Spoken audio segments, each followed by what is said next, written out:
I fought against the nerves. I had to power through for me. For Julian. In one swift click, I answered it. Columbus 911, what's the address of your emergency? I said in a strong voice. Channeling my inner Ms. Wilder. Like a malfunctioning robocall, I heard the white noise grip me. The incessant static sang out. But I didn't give up. Not with Ms. Wilder breathing down my neck. And with Julian depending on me back at home. Columbus 911, what's the address of your emergency? I said again. The static stayed steady. The unsettling noises, the sound waves of the dead. Seemingly a distress signal from outer space or beyond the grave. This can't be happening again, I heard Kelly say to Ms. Wilder. Hold on. Ms. Wilder told her. I kept my eyes on screen. Further drawn in once I heard the movements amongst the static. Clumsy movements. Help me, the woman's voice crawled to me. Everyone went silent. The fear almost overpowered my own voice and strength. Almost. Ma'am, what's the address of your emergency? I asked. I could feel my hands clenching tight. A nervous tick well beyond my control, the footsteps grew heavier in the static storm. As if the woman was mustering whatever strength she had left just for this one call. Help me, she said. Immersed, I leaned in closer toward the laptop. Ma'am, help me, the woman cried out in a painful howl. Startled, I fell back. I heard Tania shout in fright. Help us, the woman screamed into the stifling static. Help us please. Like fellow asylum patients, a collection of tormented cries joined her. Female, male. Agonizing screams, weakened whispers. Pitiful sobbing. All of it poured through the line. All these people in obvious pain, all of them dying. I heard shelves collapse around the screams. More chaotic movement erupted.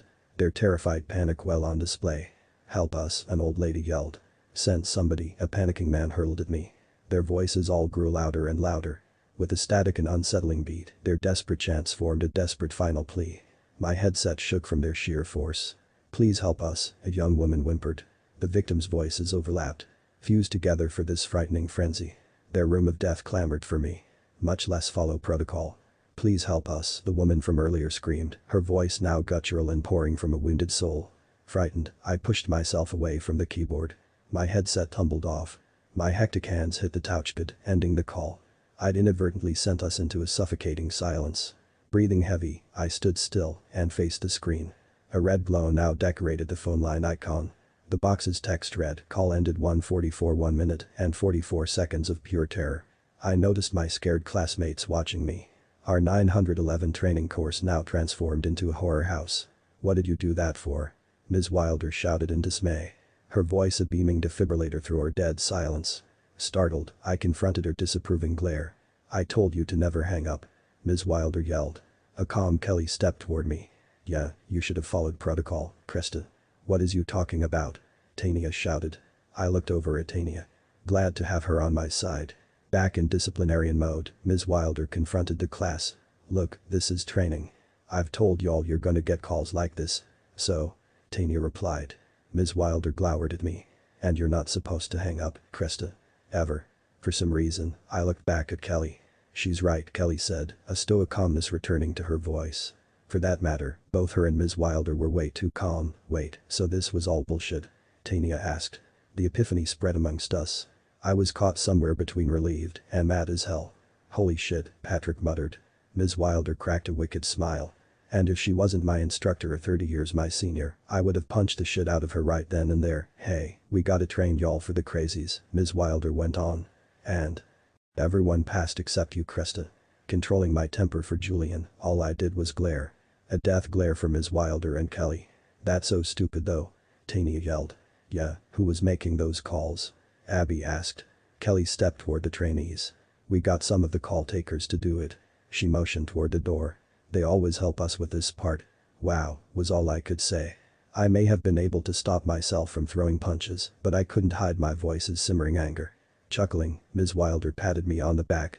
Hey, it's alright. We'll redo it later. She walked toward the door. Retake it. I said in disgust. Oh yeah, Ms. Wilder said. She unlocked the door. Playing deputy, Kelly looked over at me. She's serious now. Ms. Wilder swung the door open.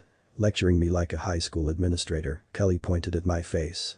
Now I think you'll be fine, but next time, don't hang up on that call. Alright. I heard Ms. Wilder stumble back.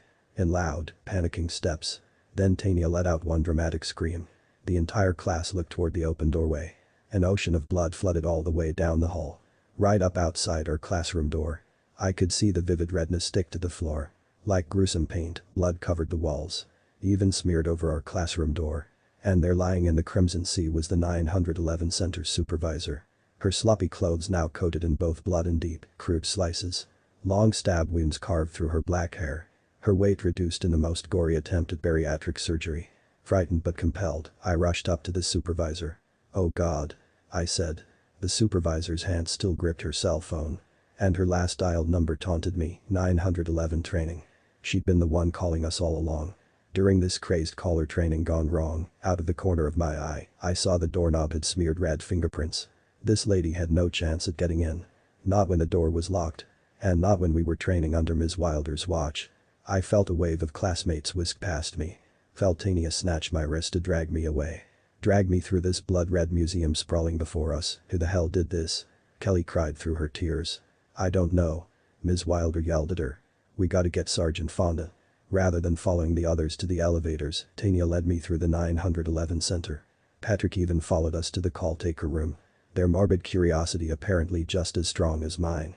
Like rain puddles, our feet splashed into the overflowing crimson. The rip-roaring rhythm so hypnotic and disturbing. Upon entering the room, we came to a terrified stop. Everyone was dead. Slaughtered. Sliced beyond recognition. Bodies scattered about like mutilated livestock. Severed limbs in every corner. Severed heads still wearing their headsets. This call-taker office a fusion between war zone and operating room. Everything was covered in blood save for the computer screens.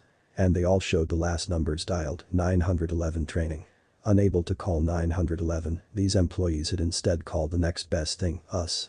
And on that final, fateful call, I hadn't followed protocol. Instead, I'd hung up on a massacre in progress. And now we had a code 7120. So many 7120s.